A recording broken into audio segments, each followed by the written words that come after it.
Olá, meus amigos, minhas amigas, irmãos e irmãs.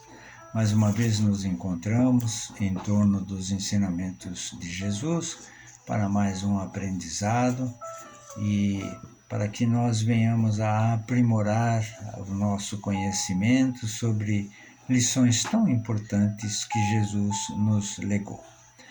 Mas, inicialmente, vamos fazer o nosso recolhimento para agradecer aos bons amigos espirituais que nos acompanham, que nos amparam e protegem, e junto com eles nós vamos buscar mentalizar a presença de Maria de Nazaré junto a nós para acalmar nossos corações, nossos pensamentos. E Maria bondosamente nos leva à presença de seu Filho amado, Jesus, nosso irmão, nosso mestre, que tanta coisa linda e maravilhosa nos legou através do seu Evangelho. E rogamos a Jesus que nos eleve ao Pai através da prece. Pai nosso que estás no céu, santificado seja o vosso nome. Venha a nós o vosso reino, seja feita a vossa vontade, assim na terra como no céu. O pão nosso de cada dia nos dai hoje, perdoa as nossas dívidas, assim como nós perdoamos os nossos devedores. E não nos deixes cair em tentação, e livra-nos de todo mal. E dessa forma, nós agradecemos a Deus e a Jesus, e pedimos permissão para darmos início ao nosso encontro. Muito bem, meus amigos, recebemos para o dia de hoje a lição número 122 do livro O Pão Nosso, e tem como título Pecado e Pecador. E há uma citação de João que diz: Amado, não sigas o mal, mas o bem. Quem faz o bem é de Deus, mas quem faz o mal não tem visto a Deus.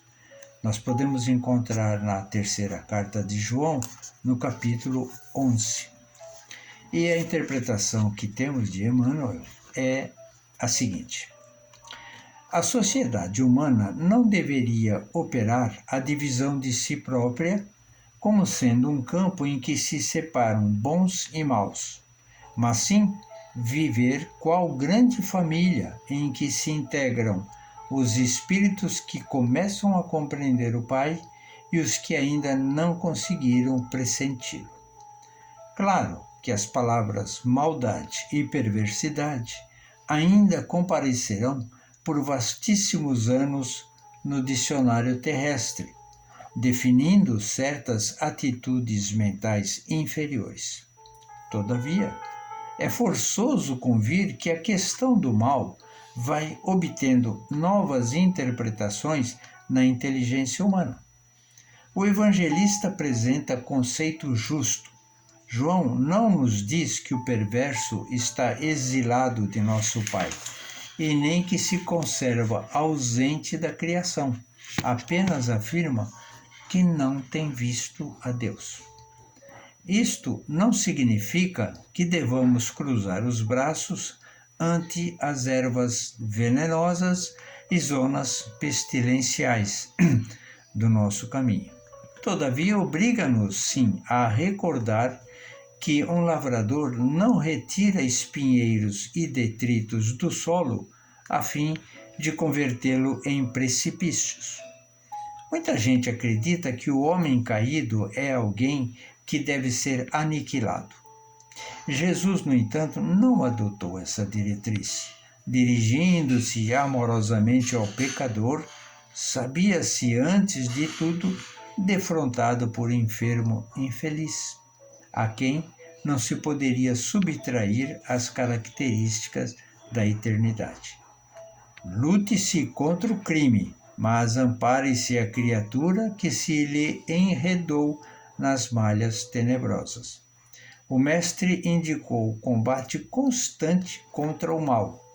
Contudo, aguarda a fraternidade legítima entre os homens por marco sublime do reino celeste.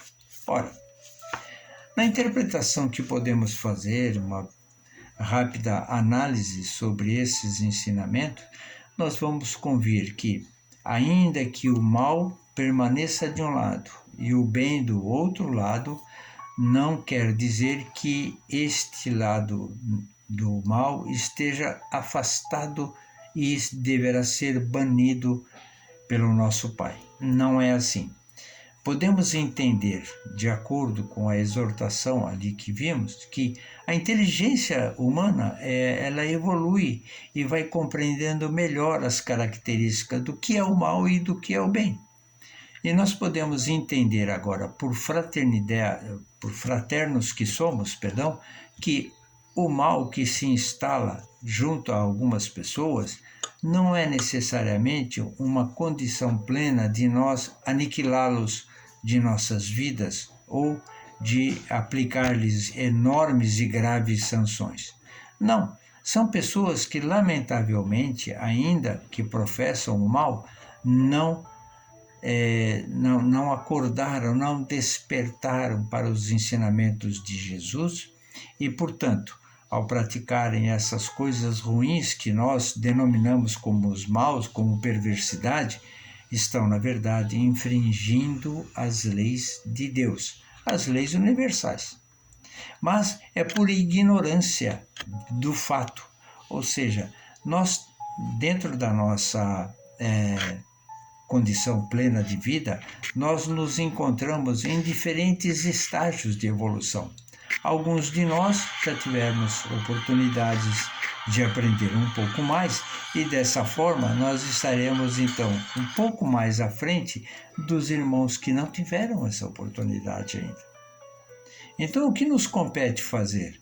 Rechaçá-los? Afastá-los de nossa vida por completo? Não. A fraternidade que Jesus espera que façamos é que nós tenhamos a humildade e a condição plena de estender as nossas mãos em benefício destes irmãos.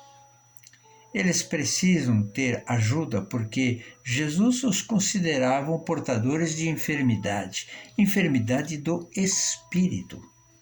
Às vezes a pessoa goza de uma saúde de ferro, fisicamente falando, mas estão doentes do espírito. Então, praticam o mal, praticam a violência, praticam todos esses quesitos que os caracterizam perante as nossas leis como prática do mal. Eu acho que, para que nós tenhamos a plena facilidade de compreender todos esses ensinamentos, devemos sim estender nossas mãos para esses irmãos, procurar não convertê-los a nada, não, apenas demonstrar com exemplos, com fraternidade, com compreensão e entendimento, para que ele mesmo possa despertar e ele mesmo possa buscar também a sua redenção através da prática do bem. Dessa forma, o mal por si só vai se esvaindo naturalmente e o lado do bem vai crescendo a cada dia. Isso tudo é o que nós esperamos que a humanidade terrena venha a praticar, porque ainda vivenciamos situações muito terríveis, muito dolorosas, que nos incomodam, que machucam o nosso espírito perante atrocidades, perante os males que são praticados ainda por irmãos não despertos para os ensinamentos de Jesus. Sejamos fraternos, sejamos compreensivos e procuremos, sim, com humildade, auxiliar esses irmãos a caminhar também em direção à luz do esclarecimento. Que assim seja. E agradecemos a presença dos bons amigos espirituais conosco. Nós vamos, neste momento, reunir sentimentos bons e fraternos dentro de nós e ofertar em benefício de todo o bem universal, vibrando muito amorosamente pelo nosso planeta Terra, tão necessitado de vibrações sadias, e vibramos pelo nosso Brasil, essa pátria querida, em que nós tivemos a oportunidade de encarnarmos E assim estamos agradecidos por estarmos habitando estas terras maravilhosas. Vibramos por nossos irmãos doentes, internados nas casas assistenciais e hospitalares, pelos irmãos nos asilos, os velhos, pelas crianças e também pelos encarcerados. Vamos vibrar com muito carinho pelos irmãos e irmãs que andam pelas ruas sem ter um abrigo, sem ter um alimento, sem ter um agasalho. Que Jesus se apiede de seus espíritos e os sustentem com o amor maravilhoso do Mestre. E vamos, neste momento, agradecer a Jesus, pedindo licença para vibrarmos também por nós, para nos fortalecermos sempre no caminho do bem, da paz, da serenidade e do amor. E assim pedimos permissão ao Mestre querido e a Deus nosso Pai para concluirmos este nosso encontro de fraternidade, de conhecimento e de amorosidade, segundo Jesus nos ensinou. Que assim seja, que tenhamos muita paz em nossas vidas. Muito obrigado.